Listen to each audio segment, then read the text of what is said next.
Hey guys, it's Kat with GetCatFit. I'm here today with Meg, and you've probably seen her on some of our workout videos, working out, being fierce as she is. And today I wanted to have her on with my amazing people doing awesome things because Meg is truly amazing. She is active in the community, she works with the youth in our community, she is involved in helping others, she's always serving others in the community and doing stuff like that. And Meg is also a breast cancer survivor, and she went through a lot with that. And I would like to have her kind of share her story for those of you that are out there going through, something similar and stuff like that, that you can see somebody who's really always been giving and serving and was able to beat this. So Meg, if you'd like to share your story, Sure. We'd love to hear it. Well, thanks for having me, and I think you're amazing. Oh. So just so you know. Finding out you have cancer is obviously not fun. But the first thing I think is to know that you're not alone. Unfortunately, everybody that I talked to who also was a cancer survivor said, welcome to the club. It's not a club you want to be a part of, but welcome to the club. And what that means is that you've got a lot of support because there are a lot of people who have gone through it before you and can give you advice and tell you all the little things that the doctor won't remember to tell you, not medically, but things that you need to know to kind of help you get through it. But I think the hardest part is when you don't know. You know something's up, but you don't know what the answer is yet. And so I found a lump, and of course your mind goes to the worst places possible, and you automatically think, oh my God, I'm gonna die. Oh my God, I have little kids. Yeah. What is going to happen? And then you have to go in and you get tests, and then you have to wait, a week. And it's that waiting period of not knowing what's going to happen or what it is. Is it or isn't it? That is the hardest. And then once you know, and while they say, yes, you have cancer, it's not a pleasant thing to hear. And yes, I cried. At least then you have something to work with, because then you can find out what kind, what are the possible treatments. And my husband was amazing because he's the kind that gets on the computer and does all the research. And so when we're going in finding out, yes, you have cancer, it's like the movies where everything just kind of went into like a tunnel and you don't really hear. And he is knowing to ask what kind of questions, specific questions about HER2 negative, all that kind of stuff that I'm like, what language is this? Because I kind of put my head in the sand to wait to find out the answer. But he knew the questions to ask. And then you have a game plan. And so that is where you can kind of take some control. And of course, things are out of your control, but you can at least have a plan, and you can get other people's advice. And what I did while he gets on the computer, I reached out to people I know that had it. And then they would tell me about other people that had it. And I called up perfect strangers and talked to them just so that I knew what to expect. And there are a lot of, really hard things about going through the treatment.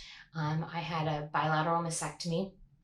Then I got a port put in, and then I had chemo for 5 months, and then radiation for 6 weeks, and then reconstructive surgery.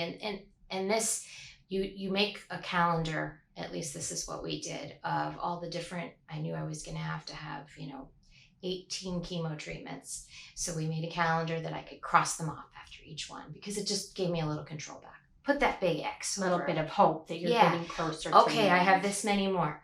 So another big X, and just kind of do that to give yourself, you have to look at the small things that you can do, because it's a long process. And you can't look out and say, okay, it's going to take me 1.5 years to get through the reconstructive surgery, which it does. You have to take the little increments of time and do them as you can. And I got a lot of advice from women about just kind of silly little things you would think, but to take fuzzy socks with you for chemo and a blanket, and I had a lot of people give me blankets and things because it's cold. Have different kinds of snacks, and your appetite and your taste buds are going to change completely. So, don't buy too much of anything, because the next day you're not going to want it. Treat yourself with care. give yourself a break. We read stories about amazing people who have gone through cancer and chemo who can go out and run marathons. That was not me. I really hoped it would be. I was really into exercise and I hoped that I could do it. It just wasn't me. So we would take our time. My husband would go with me and we would walk the block. Going from running 5 miles to walking 1 loop was hard. It was really hard, but it was something, and then each time go out, go a little faster, go a little further, and just try to stay upbeat. What was really great was just all the support of friends and family, strangers. I did have people kind of come up to me because when I lost my hair, you're obviously going through something. Right. And people would come up to you and stare. And at first it really bothered me because that's who I was being identified as a cancer patient. But I'd see a lot of women look at me and smile, and I knew that they had been there too. Yeah. Or they knew someone who had been there too. And so then I learned to kind of take that and be like, okay, pop up, you can do it, Yeah. And so what I'd say to people who know people going through cancer, be there for your friends. It can be a little hard when you're going through it, when everybody's like, fight, fight, fight. And some days you don't want to hear that. Some days you want to lie in bed and just be like, leave me alone. But keep at them. Let them know you're there, because then the next day you're ready to get up.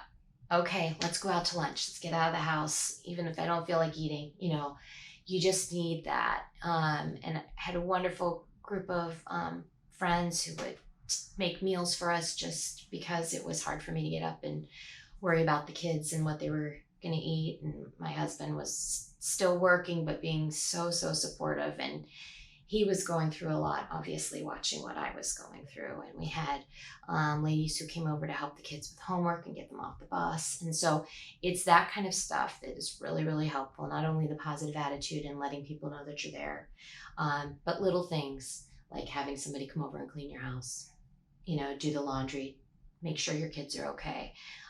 Those things can take things off your mind and your partner's mind so that you can kind of concentrate on, okay, I'm going to get there. And then you just celebrate the small victories and then you get there. And now it's been 4 years. I can't believe it's been 4 years. Yeah. And it's not who I am anymore, but it has changed who I am. Not to say that I don't still get impatient and have those mom moments or wife moments or friend moments where I'm just like, I'm done with you. But I can take a step back and put it into perspective of life. And it's really, I vent with you all the time and you help me get through those little moments. And then I'd be like, okay, in the scheme of things, this really isn't important. I'm here. Thank you, God, for letting me be here. Thank you, my friends and family, for being so supportive to help me get through that portion. So now I'm a survivor. That doesn't mean I'm done. In fact, next week I've got scans and blood tests, and that's my life now. That's our lives now. But they string out further and further. It used to be every, 2 months, every 30 days at first, every 2 months. Now we're at every 6 months. My scans are every 2 years. So eventually it can become less of who you are. I don't think about it every day anymore. So it's good. Yeah. It's really good. And it was a chance for me, once I could get through those, to get back into my kids' lives. I don't think I ever left them, but I couldn't be as involved as I wanted to be. We're both involved in Scouts, and I couldn't go to Scout meetings because my immune system was too low. Right. So in the background, I would plan things for our den leader and then let him go take them and do it with the kids. Or if we had sporting activities, that just kind of have to stay back a bit and not go to school for school lunches and things like that, because I didn't want to get more germs and set me back. The goal was always small increments, but look to the major goal of getting out there and being past it. And here I am. So it's been a good journey. Yes, long journey. When I first met Meg, she was probably just getting finished with everything. Mm-hmm. her little hair is coming back in. She's so beautiful that I was like, gosh, so gorgeous, like her hair. But I had heard, I didn't know Meg very well, but I had heard that she had cancer. So, but she was actively involved in scouting, and now she's out there, and even had a situation with one of her littles the other day, and the way she handled it, I just thought, oh my gosh, I totally would have just been like, and she was, stepped back, and I could tell she had stepped back. She was frustrated, and then she immediately stepped back and, changed the situation to a positive with her child. And I just really appreciate that about her, being able to bring that perspective. And we're all a work in progress, no matter whether you've had cancer or not. And you have those moments where you're like, oh, but if you can take a beat. And it doesn't mean that you don't have a tough conversation with your kids, your husband, whomever. But if you can take a beat and think about it, and then reapproach it with a different perspective, that's all we can hope for, I guess. And we'll continue to make mistakes. We all do it. That's right. We're human, right? Yes, we are. We are. But thank you. Awesome. No, ma'am. Thank you so much. So those of you that are out there, family, if you have family, or if you are going through it, there are people out there to help. And this is a great story of Megan. She said something in the beginning that I thought was wonderful. Listen to your body. Rest if you need to rest. And people, they want to tell you to fight because they want you to fight, but maybe not understanding exactly, you're feeling like, I just really don't want to fight today. I feel terrible. That's something that I really appreciate about we that. need to hear it so that we'll get up, but we might just not get up at that moment. Right. And you have to listen to how you're feeling, and you need to do it at your own pace because everybody's different. And I do know people who've done very well and been able to, I think I made it to the gym once during my treatment, and it was tough. Yeah. And it was eye opener of, okay, we're not going to the gym, we'll walk the block. That's okay. We'll do it in small steps. But that was me. No, that's great. I love hearing that, Meg. Thank you. Thank you so much for sharing that. Thank you. And I hope you guys appreciate that and learn something, and make sure that you thumbs up and like this and share it with your friends.